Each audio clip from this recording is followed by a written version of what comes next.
User mobility రంగంలో ర్యాపిడో అతిపెద్ద సంస్థగా ఎదిగిన విషయం తెలిసిందే.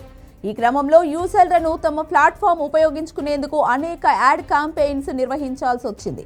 క్యాష్ బ్యాక్, తక్కువ ధరకు రైడ్ పేరుతో వినియోగదారులను తప్పుదోవ పట్టించారంటూ ర్యాపిడోకు కేంద్ర వినియోగదారుల పరిరక్షణ అథారిటీ 10 లక్షల ఫైన్ వేసింది. 5 నిమిషాల్లో ఆటో రాకపోతే 50 పొందండి అంటూ తప్పుదోవ పట్టించారన్న ఫిర్యాదుపై చర్యలకు దిగింది.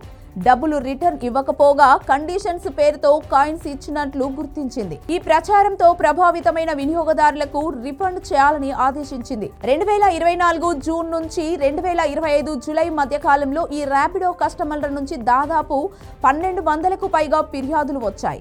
ఇందులో ఎక్కువగా అధిక ధరల వసూలు, డబ్బు రిఫండ్ ఆలస్యం, డ్రైవర్ల దుర్వినియోగం, క్యాష్ ట్యాగ్ ఇచ్చే వాగ్దానాల ఉల్లంఘన వంటి అంశాలు ఉన్నాయి. అంతేకాకుండా ఇవి కేవలం బైక్ రైడ్స్ కి మాత్రమే వర్తించేలా, అవి కూడా 7 రోజుల్లోనే వినియోగించేలా షరతులు పెట్టింది.